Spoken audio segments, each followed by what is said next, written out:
Hello. Welcome, everybody. We are waiting maybe one more minute or two that more people enter, and then we can start.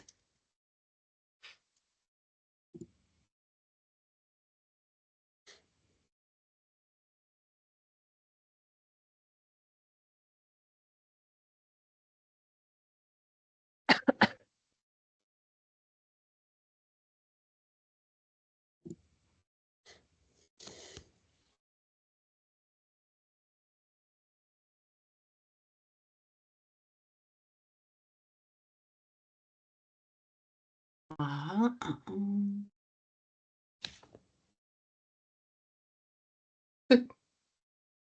I'm going to slowly start with a small introduction. Welcome, everyone. I'm Samara Croci. I'm Communication Manager at LTCs, and I will be moderating this webinar today and this conversation.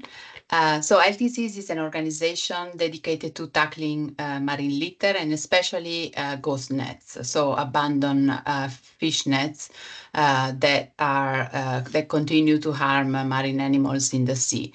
But 4 years ago, more or less, during a cleanup project we had in Ithaca, Greece, we encountered something much more complex and very different, an entire abandoned fish farm. So an aquaculture facility abandoned at sea for many years. And we decided soon to start naming this problem Ghost Farm, from ghost nets that we were already using, of course, but Ghost Farm is an adaptation of that name to abandoned fish farms. And so in this first cleanup that we had almost 4 years ago, possibly we were very unprepared to the level of pollution and the level of abandonment that we found in this location, and also to the level of project management, really, to try to clean up this area. Since then, we have cleaned up other sites of abandoned fish farms, and we have learned a lot, and we have shared a lot also at universities. And also we have improved and we have leveraged all the partnership that we had already as LTCs to try to make something good out of this material that we found in the ghost farm. And so we decided to create this webinar because we have done other webinar in the past, more focused on the impact of ghost farms or on the legal aspects of ghost farm. But this time we want to focus on the positive ecosystems that after 4 years came out from this challenge of the ghost farms, and putting together very many partners and many people. And we have a sample of these people here in this webinar. And so hopefully we can share some lessons from these 4 years of collaboration. So I'm going to introduce our speakers today. We have Veronica Mikos, the director of LTCs. She was there from the very beginning of LTCs, but also of the adventure of the ghost farms. Then we have Cristina Zantiotti, PhD and researcher at the Agriculture University of Athens. Cristina was the person that, together with the educational team of LTCs, created and brought around the educational program to university.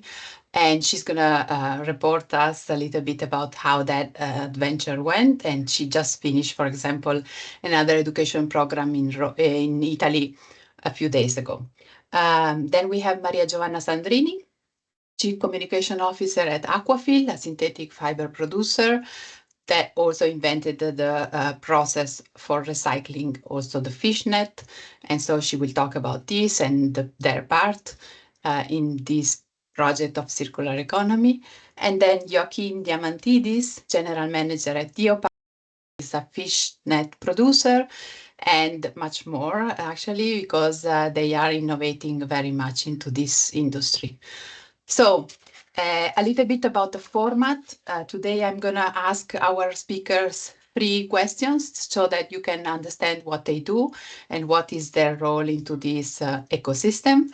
And then we open the floor to questions from everyone. So first, I'm going to start with Veronica so she can ubicate us and explain a little bit more about the ghost farms. What exactly are ghost farms and why this issue is so urgent and under-recognized? Hello, everyone. It's a pleasure to be here with you today. Into this very exciting and complex topic of ghost farms. As Samara already mentioned in the introduction, ghost nets are lost, abandoned, or otherwise discarded fishing nets, which keep catching and killing marine life without human involvement. The emphasis is on the human involvement. That's where the word ghost is coming from. And when 4 years ago, local island community in Ithaca reached out to us asking for our help, they literally said, we see that you're doing wonderful work around Greece in the area. If you want to clean up something really big, we got a fish farm for you. And we didn't even understand what they meant. Like, how is it possible a fish farm to be cleaned up? Where is the owner? Where are the authorities? Where is the government? Why us? So all these questions were in our head. And then we discovered this phenomena, which we started to call ghost farms, the abandoned fish farms. There are two specifications which makes it different from regular marine litter we find on the beach or underwater at shipwrecks or reefs. And one of these differences is that the owner of waste is known in all cases. While with a regular plastic bottle washed ashore on the beach, you don't know where it's coming from or who threw it there. The other big difference is the scale of the pollution. We are not talking about a single piece of fishing net or some car tires or plastic bottles, but industrial scale of pollution, which is covering hundreds of meters, sometimes kilometers of areas, underwater, on the coastline, on the beaches, even in the nearby forests, where the wind takes the degraded material, for example, polystyrene, styrofoam. So it's a massive pollution where the owner is known. In a nutshell, that's what we call by ghost farms. And what kind of environmental and social impact they have on coastal areas and local communities there? Ghost farms has all the negative impacts on the environment and local communities, what marine litter has in general. It is causing entanglement for marine animals. Plastic ingestion is a problem. In the recent cleanup last year in October, we even found a stingray dead on the seabed under a fish farm ring, which was really sad for us and didn't quite understood how it happened. So there are multiple levels of problems for the environment caused by these farms. Also in terms of maritime safety and navigation, because many of the submerged pipes, lost materials around the area are not making it safe for the locals, for the tourists, for emergency sea taxis to operate because of the pollution there. And local communities typically which live from tourism are heavily impacted by this. Not only their quality of life is degrading, but their income, it has a negative impact on the local economy. And something you might not think of, it's even posing a reputational damage to the fish farming industry itself, where there are responsible facilities trying to follow sustainability measures. Having abandoned farms like this is also overall very bad for the sector because the public, the media is labeling the responsible fish farms even more. So it's a complex topic and causes negative impacts at different levels. And many times when we talk about ghost farms, people say, "Well, we had a comment lately on LinkedIn, for example. A person was saying, well, they're abandoned, just go there, clean them. It's very easy." Is it very easy? Can you take us a little bit on the journey of what happens before we actually get to the ghost farms? It's everything but easy. So when you see those wonderful pictures and videos and numbers, what ghost farm cleanup results in, we are talking about 80, 100, 120 tons of waste recovered within a couple of days or a week. So just to give you an idea about the scale of pollution, I must say the easiest part is the cleanup. So physically removing that amount of waste in a couple of days might sound a horrible big task. It is. But if I have to compare it to the administrative, bureaucratic, and legal labyrinth before we get to the cleanup, then really the cleanup is the easiest. What I mean by this is that we identify these locations based on our own surveys or information coming from local communities, divers, anyone out there who is notifying us about a site like that. Then we go and survey it on the surface, underwater, collect data, and then comes the process that we, with the help of a law firm and authorities, identify the status of those farms. Shockingly, often these farms have a valid license. On paper, they are active. They are under construction. There are various categories what they could belong to. Many of them are not touched 5 to 10 years, degrading there, but on paper still active. Then with a dialogue with the authorities, we request revoking of licenses.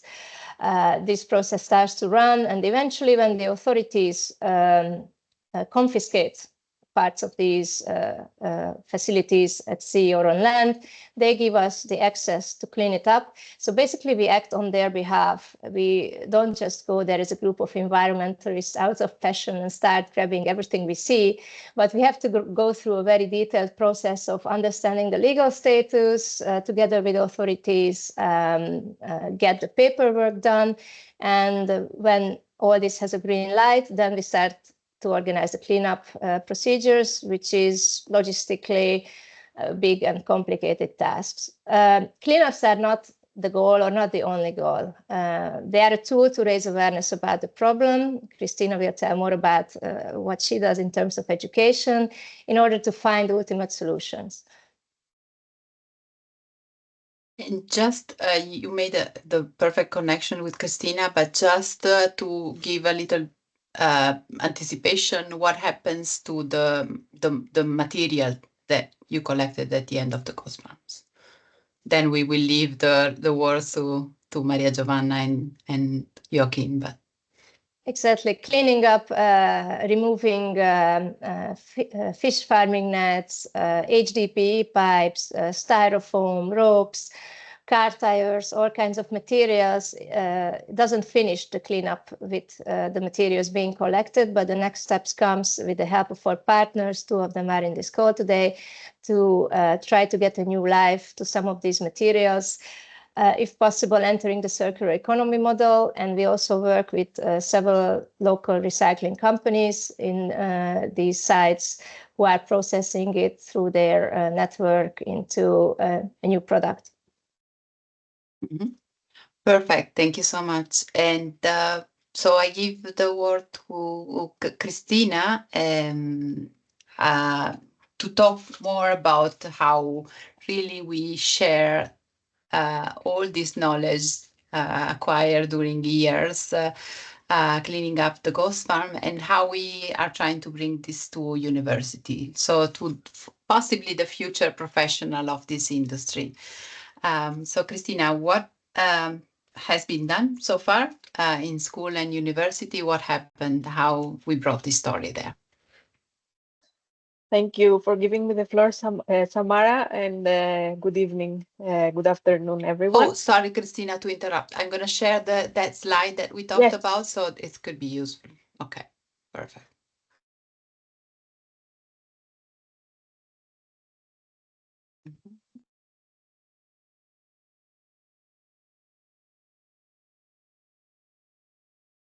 Okay. Okay, great.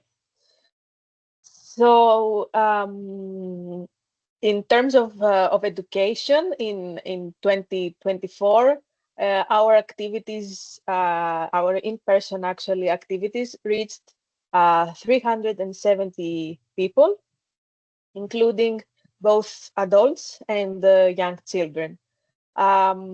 So we Health is actually in collaboration with the European Outdoor Education Hub, organized some activities for primary school students and their teachers.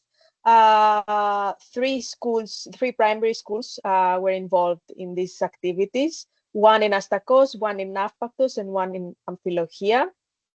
And there, with the help of Dr. Aristea Kyriakou, students engaged in some outdoor activities to learn more about the ocean and plastic pollution.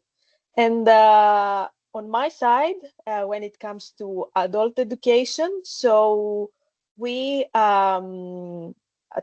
trained basically 205 university students and staff, so meaning researchers and professors, so the upcoming young professionals of the sector.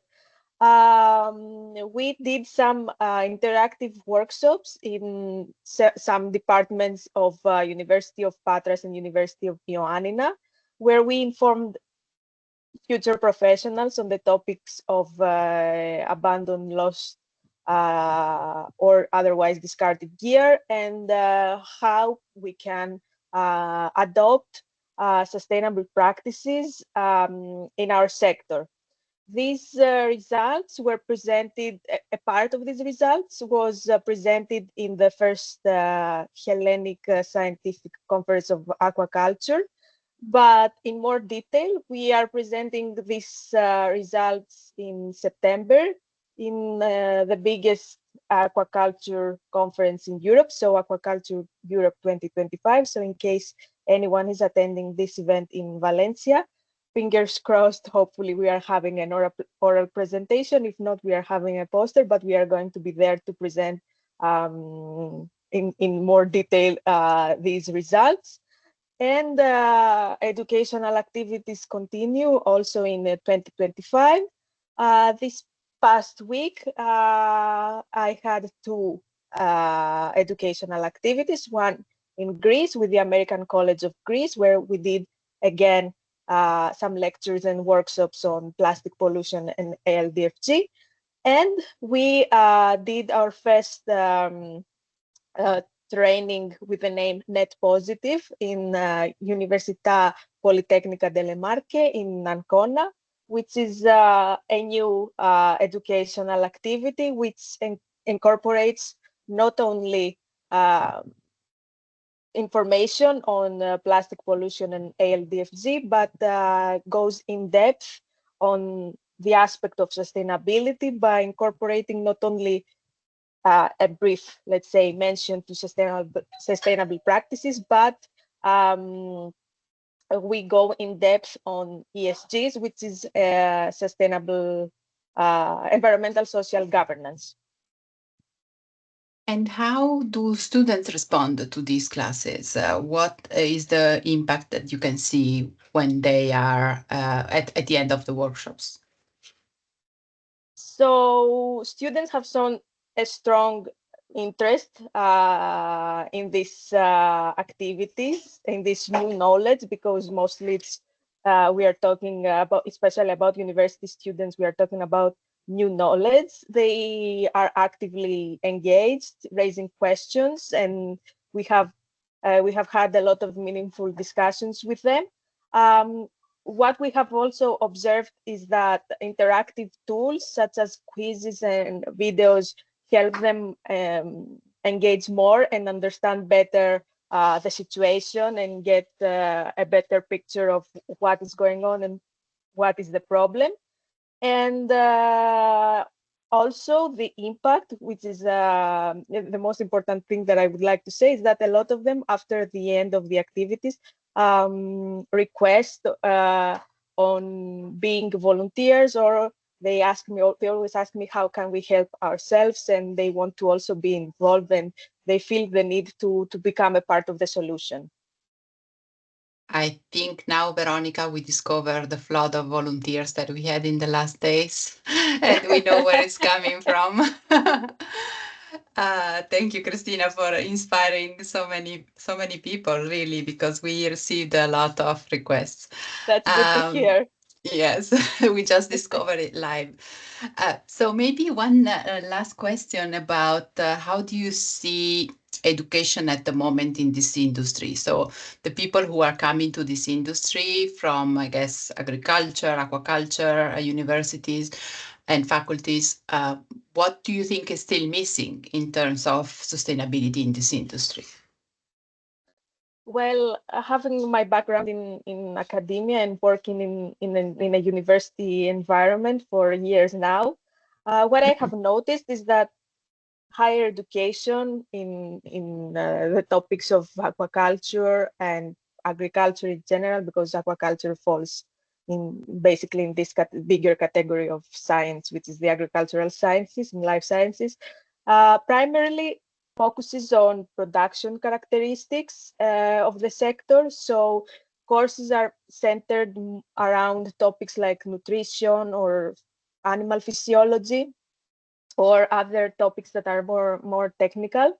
But sustainability is unanimously recognized as an important aspect, not only of the profession, but in life in generally. So what we have noticed is that it occupies a relatively smaller portion of the curriculum. So organizing such targeted workshops and bringing to the surface this kind of issues like plastic pollution or ALTFG gives the students the opportunity to broaden their understanding and have a more, let's say, holistic approach and well-rounded knowledge around the sector that they are going to be working in a few years from now. Mm-hmm. Perfect. Thank you so much. So Thank you. change a little bit the point of view, and we go with Maria Giovanna to talk about the journey of some of these materials that from the ghost farms gets into a new life. And so, Maria Giovanna, can you explain us a little bit about aquafill and the regeneration system that allows also to recycle fishing nets, among other things, and how does this process works and how it fits into the whole journey? Yeah, thank you, Samara. So it's really a journey because we started this journey many years ago. It was 2011, probably, when we inaugurated a big facility, chemical facility to recycle stuff. So kind of waste, every kind of waste made of nylon 6, because as Samara mentioned at the beginning with the introduction, aquafill produces synthetic fibers, so nylon 6. And our idea of sustainability first, but also of circularity, is why we have to use our raw material coming from oil, because it's a derivative of oil that is then transformed into yarns. Why we can't use some old products or some waste coming from the industry that is made of this material. And this is how everything started. So 2011 was the year when we inaugurated this big facility, which is located in Slovenia, actually. And it works like this. I mean, aquafill collects all over the world waste, nylon 6 waste. Also fishing nets, of course, and also fishing nets coming from the LTC's initiatives and activities. Mainly of the fishing nets we collect are coming from the aquaculture sector, so the regular sector, not the ghost farm sectors, but we collect also, you know, all carpets, part of all carpets, or plastic components, or whatever kind of waste is made of nylon 6. But coming back to the fishing nets, which is the topic of today. So we collect fishing nets. And also we have the ones coming from the LTC's initiatives. Everything is collected in, let's say, in a warehouse. We have a warehouse that store more than less, let's say it's a 10,000 square meter warehouse. So we have a lot of waste, piles and mountains of waste. That waste is treated, maybe a little bit dismantled, because we can deal with nylon 6 only, and then is transported where the plant is located. It's a chemical plant, so there is a chemical reaction happening, and so the plant is fed with this material that is transformed, literally transformed, and the transformation consists of coming back to the building blocks of the material, which means we come back at the molecular level. So we are able to obtain once again the raw material that we generally buy. From a visual standpoint, it's very transparent. It's a liquid that seems water. It's not, but it seems like water. And then from that point on, we can transform this recycled raw material into yarns. And we can sell regenerated yarns. The name of the yarn that we are able to have with this kind of regeneration is Econyl. And this is what we do. So how it works: we collect first, we regenerate, so we recycle all these material, including fishing nets. Then the fishing net is transformed into yarn. Of course, there is a supply chain where fabrics is produced or carpets are produced, so all the final products. And then there are our customers or brands that are, of course, selling and promoting recycled products made with our fiber, so with Econyl. And can you tell us a little bit more about these products that come after, but also about the specificity of the recycling process of Aquafil and the fact about the quality? Yeah, it's very important to highlight that we are, doing a chemical recycling. What's the difference with other type of recycling, generally mechanical recycling?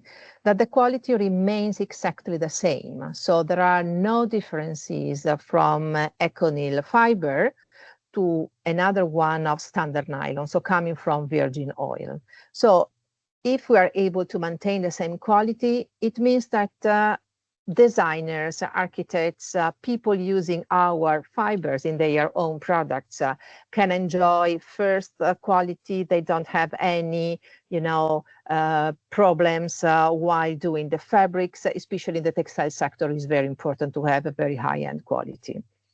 And considering that we come back to the building blocks of the material, we are able to eliminate every kind of stuff that remains inside. So no pigments, no colors, no glue, nothing else. So it's pure raw material.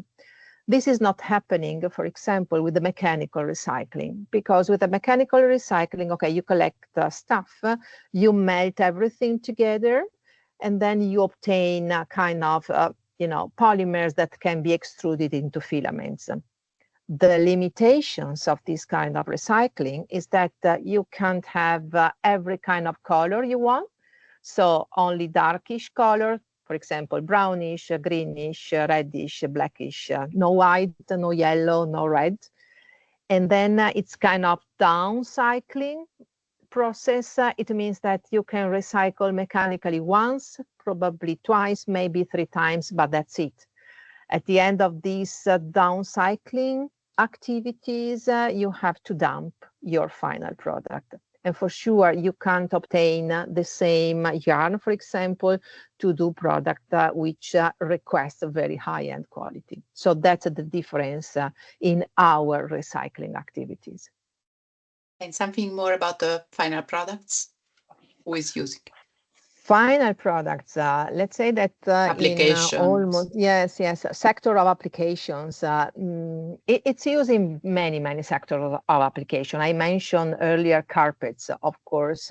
Carpets and broadloom carpets is very important sector for us. It's probably core business.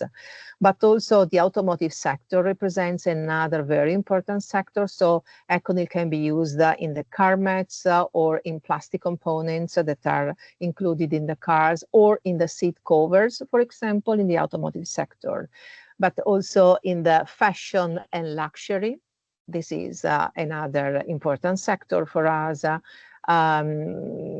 And then we have also the other sector we just launched a couple of years ago. So no yarns, but chips of plastics. So for example, the frames of sunglasses or glasses, generally speaking, can be made out of ECONYL, or some chairs or some small tables and so on. So there is a variety of applications, mainly carpets and fashion. So the recognition of our brand, so the ECONYL brand, is that many brands, also famous brands, decided to use it for their own garments, also in the luxury sector, which is a very interesting sector. Mm-hmm. And so Aquafil is very famous for the recycling system that you created, and lately also for other research on the separation of fibers. But there is one process which maybe is less known, and it's about the copper. So we know that fish farming nets are covered with the derivative of copper that is to prevent the growing on the nets. Yeah. When you started the recycling the fishing net, you realized that there was the copper, and instead of seeing that as a problem, you came up with a solution, let's say. Can you tell us a little bit more about that? Yeah, sure. Let's say that when you deal with waste, it's blended with other material. Generally speaking, it's very difficult to find some products or some waste that is completely made of nylon 6. So considering that our kind of recycling chemical, we can't feed the plant with something else that is not nylon, actually. So in a circular economy perspective, okay, you can deal with the nylon fraction, but what about the rest? So when we discovered that copper oxide is the coating used for fish farming nets, we realized that, okay, what can we do with this? Because on average, I'm talking about very big cages of fishing farming nets. Copper oxide can be from, let's say, 35–20% of the weight of the entire fishing net. So it's a huge amount of copper oxide or other elements. So we literally invented kind of washing line that, using just few liters of water and just high speed, like a washing machine, can separate what is nylon, so the fishing nets per se, from all the other stuff. And we feed directly the chemical plant with the fishing nets coming out that are cleaned. The problem was, okay, but we don't want to move to an incinerator, for example, all the sludges coming from this process that contains copper oxide.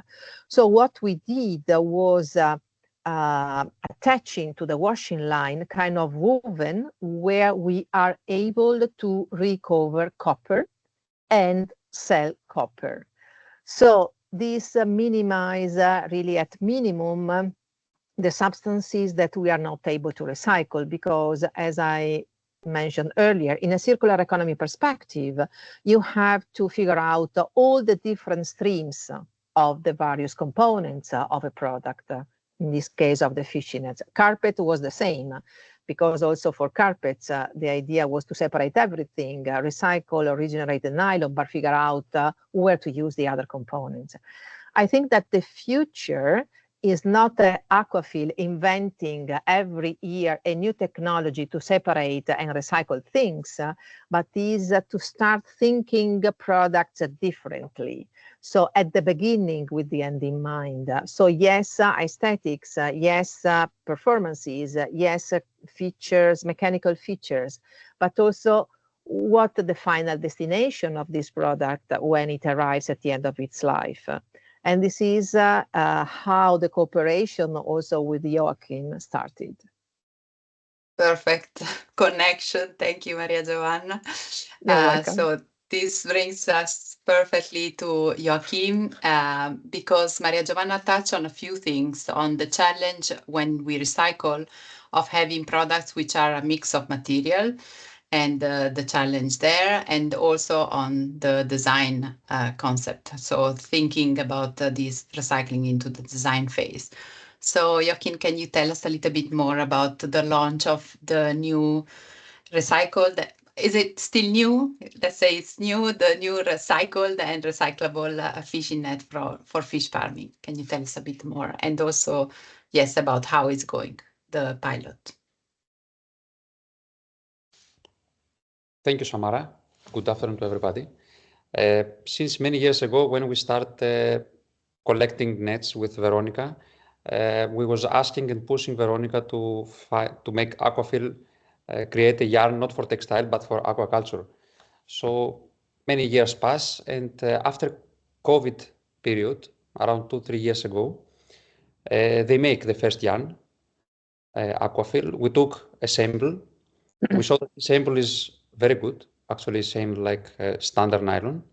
We we ask to send us test quantity. We make a trials in our production line, and we saw that everything is same. So we decided to make the first aquaculture net worldwide from exclusively made from Econip. We found an aquaculture in Greece, a very big one. So we took the yarn from Aquafil.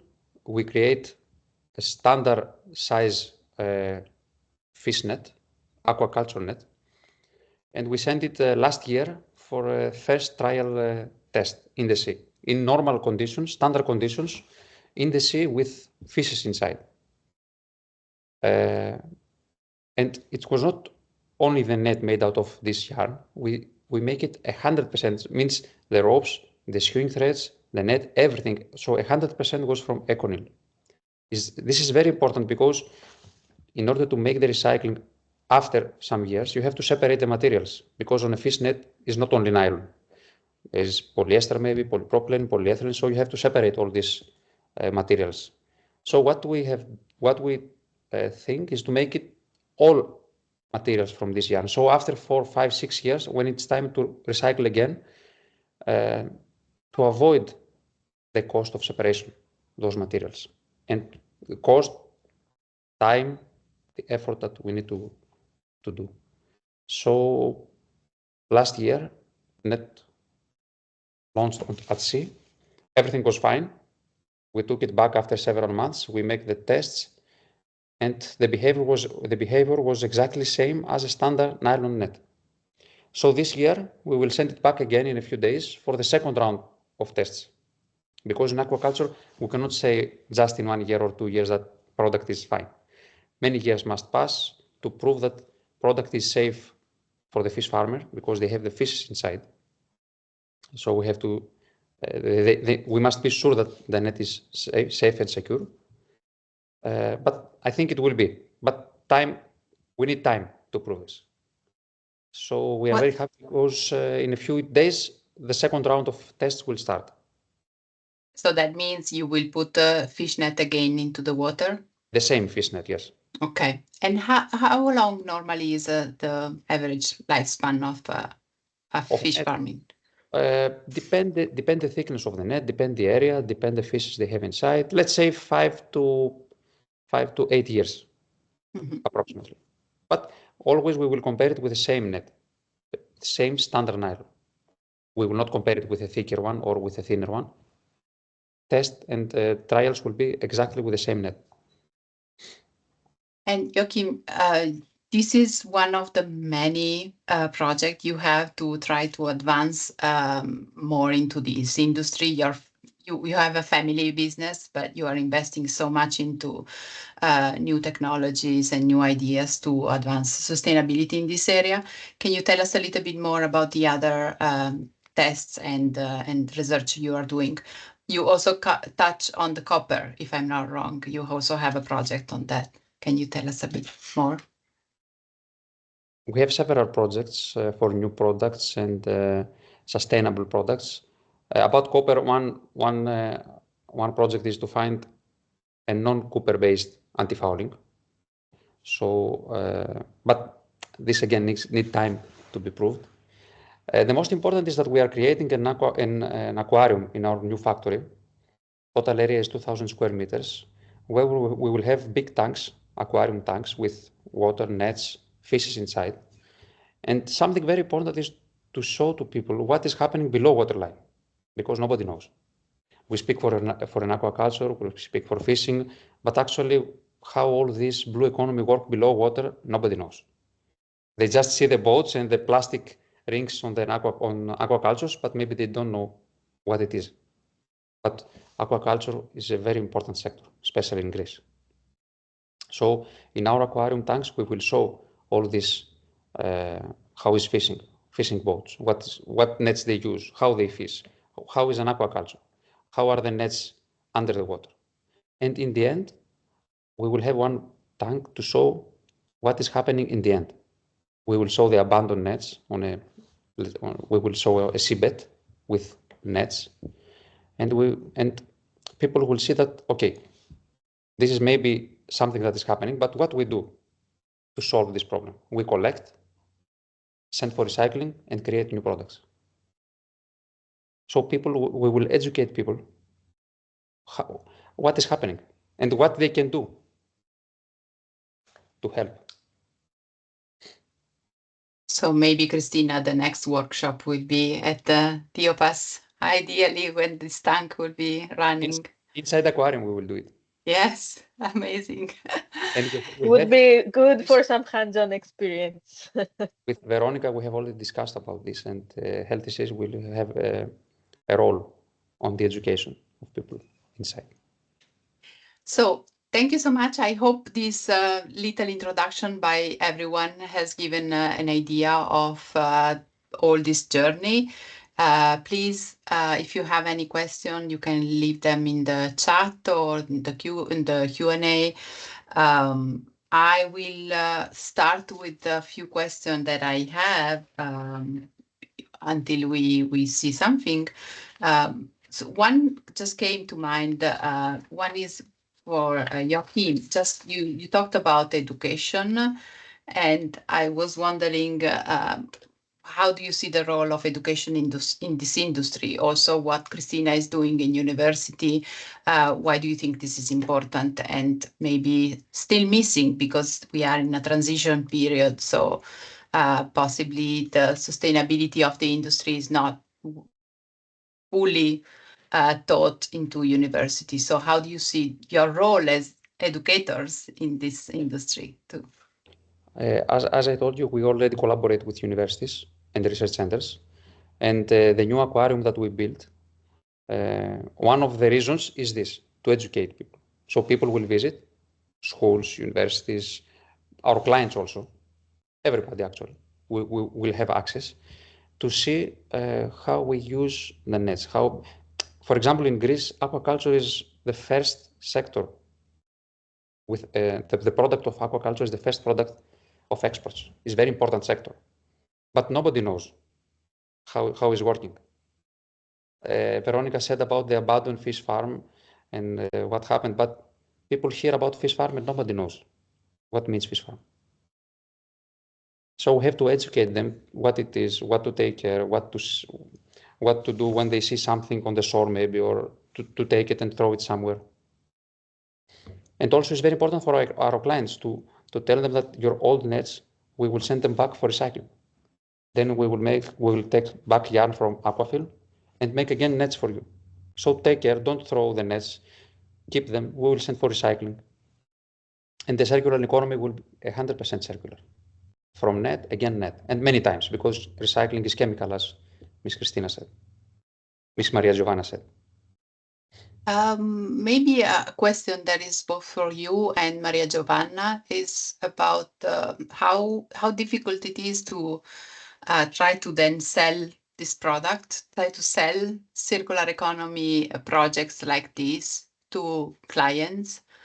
Are there some challenges? I understand that there is some education element to it, but is it difficult or is it easier than a few years ago, maybe? You go first, Joachim. If you want, you go first. To be honest with you, first of all, client is interested for the cost. So first of all, they will ask if it's more expensive. This is the first image, the cost. But using recycled materials, in the end, they will send their old nets back for recycling. So it means new yarn for their new nets.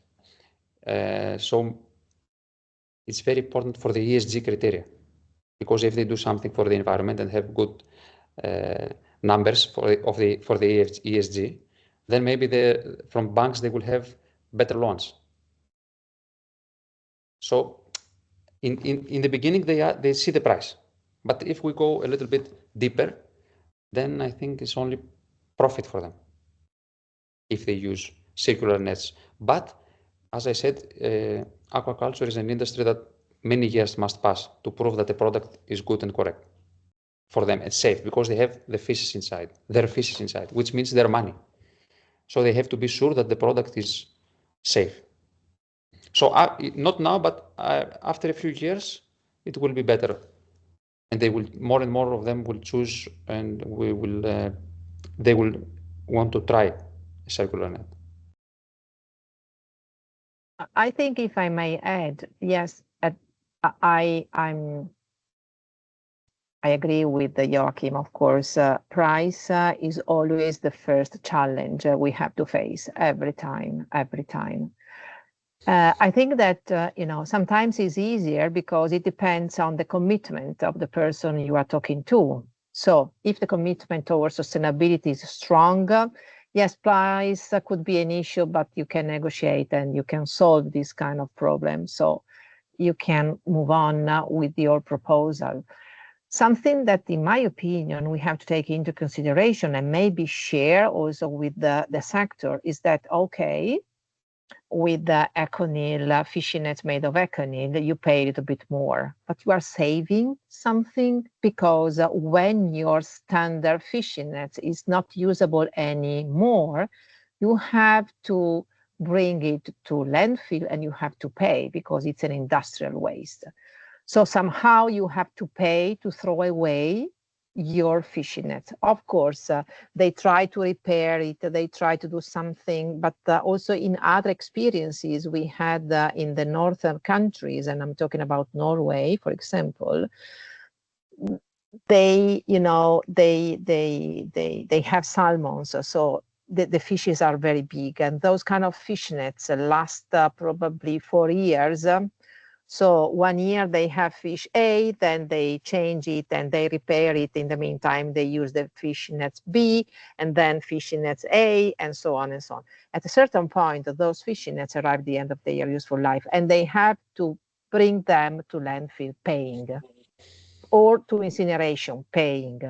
So that's the situation. Somehow they save this kind of money using a circular fishing nets, because we know exactly how it is. We know exactly that is all ECONYL, all nylon 6, and we can just bring the fishing nets and feed the plant.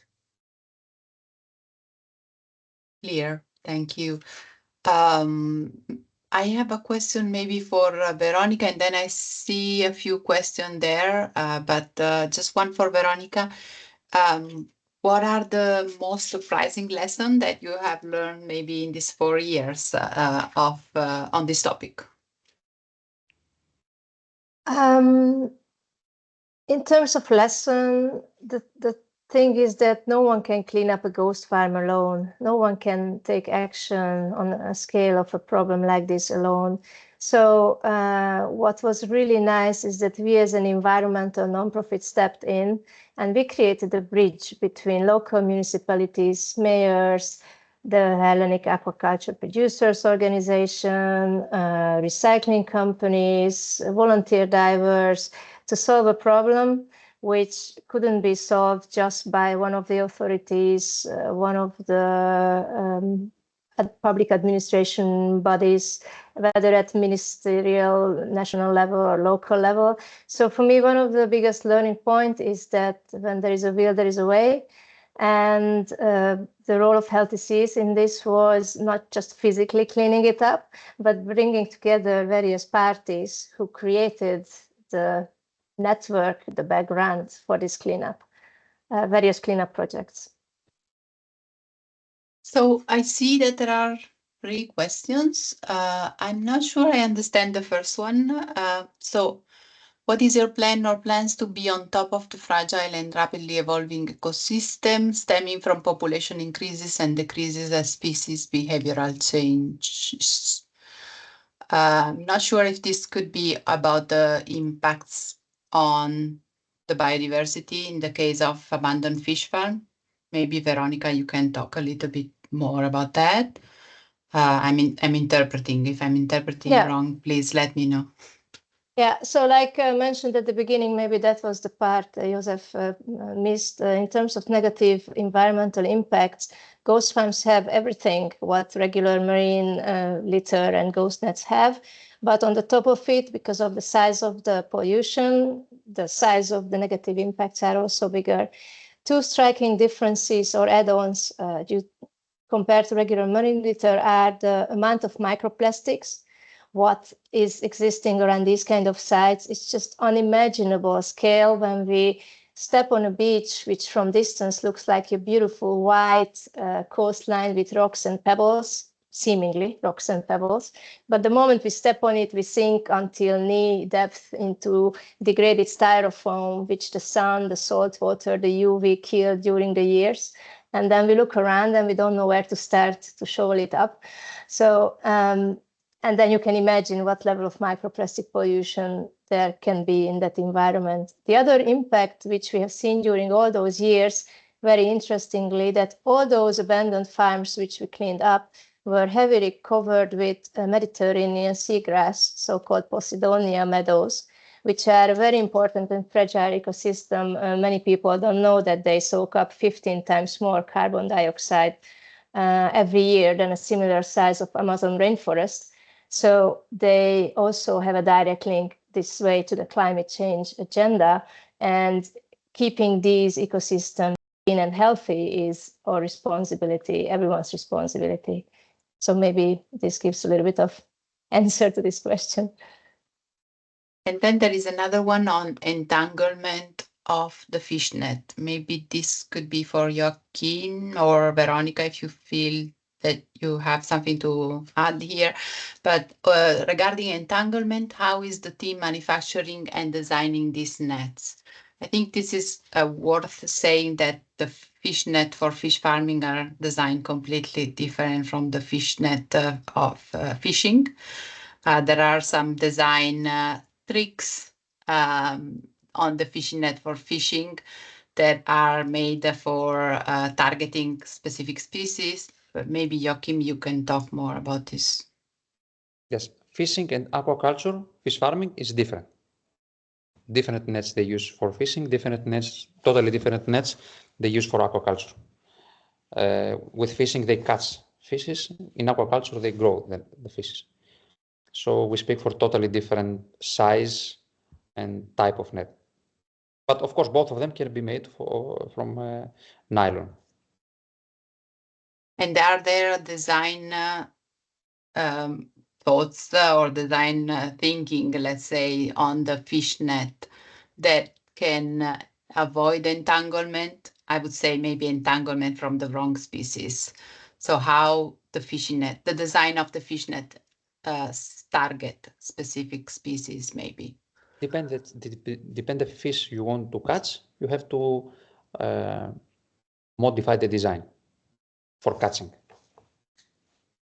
Smaller, for example, smaller fishes with smaller hole of net. Bigger fishes, bigger hole of net. This is very simple, what I'm saying. Yes, and then there are some design that allows the smaller fish to go out from the fish net that entangles them, the bigger one. So there are some elements to design. For catching, depend. For example, if we speak for anchovy is very small, so you have to catch small fishes if it's anchovy. So depend on the fish that you want to catch. Yeah.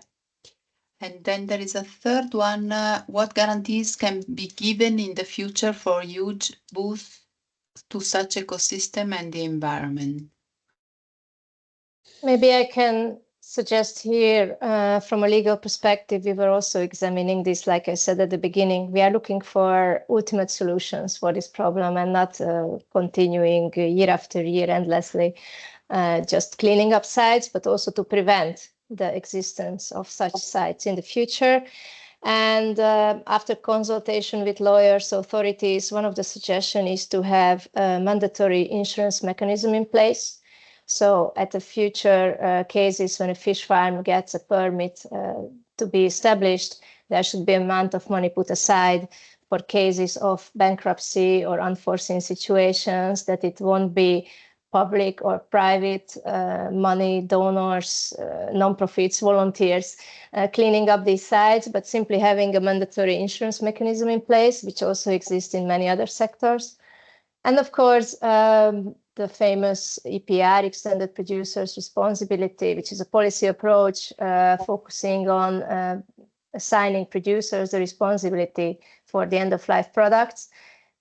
As the name said, it's a policy approach. It exists, but the question is the practical implementation of it, which could be certainly more advanced in the fish farming sector, what we are looking at today. So there is John writing about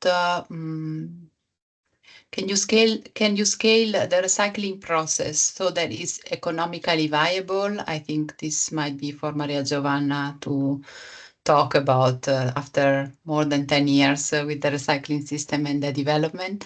And then also maybe for, I don't know if you, Maria Giovanna, if you want to touch also on this, otherwise maybe it's also Joachim. Can you compete against new equipment which is manufactured in China and mass produced?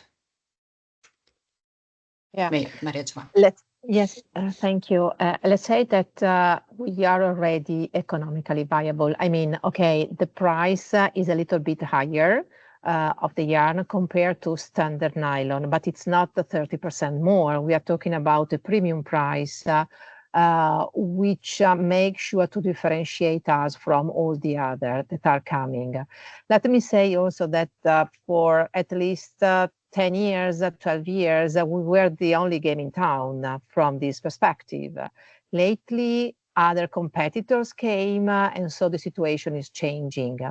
In any case, I do believe that a market is made of various players, not only one player, in order to have innovation, in order to have different products, because, okay, we are providing chemical recycled products, which is fine.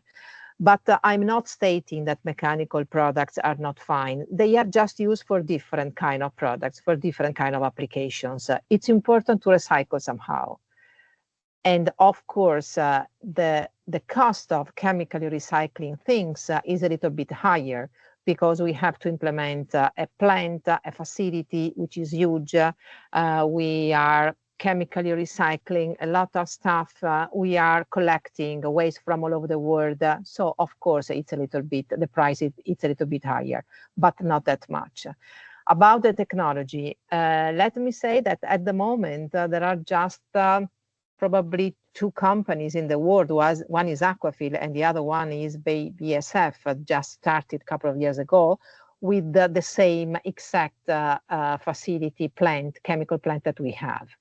So China, I don't think they can compete with us for the time being, because implementing, yes, the plant you can have the technology, it's not a problem. It's all the rest that is complicated. The reverse logistic, the collection, the bureaucracy, the fact that all the product you are collecting is not made just for one material, but from a lot of other materials. So everything else is complicated, not the technology. And so if a European company or other companies want to start a new depolymerization plant, so that's the technical name of the plant, they can start. That's fine. Everything else is much more complicated. Clear. And I don't know, Joaquin, if you want to add something to the competitors, possible competitors from China that are mass producing materials and products. To buy from China doesn't mean that it will be cheaper only, because, okay, price is important sometimes, but delivery time, contact with the client, different products in very short delivery. So China was always there, will be always there for competing in all sectors. But we are trying to be in front always with new products, new technologies, new designs, and try to do not commodity products only, but products that are difficult for others to compete and copy. And as for recycling, because I visit Aquafil, we don't speak for. I'm not a recycling technician, but from what I saw, we don't speak for a simple production line. So it's not so easy. It's not. Sorry? It's not. It's I not. can assure you, it's not. I'm not a recycling technician, but I understand that it's not something easy to copy because it's chemical recycling, as Maria Giovanna said. And you need all the chain, not only to make a plant and make the recycling. Yeah, indeed. You need companies to be in front and understand your products, take the raw material, make new products, as we have done. So we will try always to be in front. And that's very important, because if you start first, you have the advantage to be the first one. Yes. The other are just the other are followers. And I think this is the reason why we remain in the market for so many years alone, because it's not that easy to duplicate such an experience. And, you know, probably after so many years, because we started in 2011, now the time is right, and also the pressure from the market demanding such a product is more impressive. And so I'll either have to come and either have to propose something else. Wonderful. I think we can finish on this note. It's a perfect way to finish. Thank you to all the speakers. I wanted to remind everyone that we have other webinars on the topic of ghost farms, and so follow us. This webinar has been recorded, so we will share. Also, we are preparing an ebook on everything we learned in this year about ghost farms, and that will have also some of the elements we touched today. So hopefully we gave you a little bit of an idea of the inspiration that came after 4 years working on this problem, and how we were able to turn it into some solution together with many partners. So please follow us, our newsletter, our webinar. We will share there many more tools and content about this. Thank you all for joining, and thank you to all the speakers. Thank you very much. Bye, everybody. Thank you. Bye. Thank you. Bye. Thank you.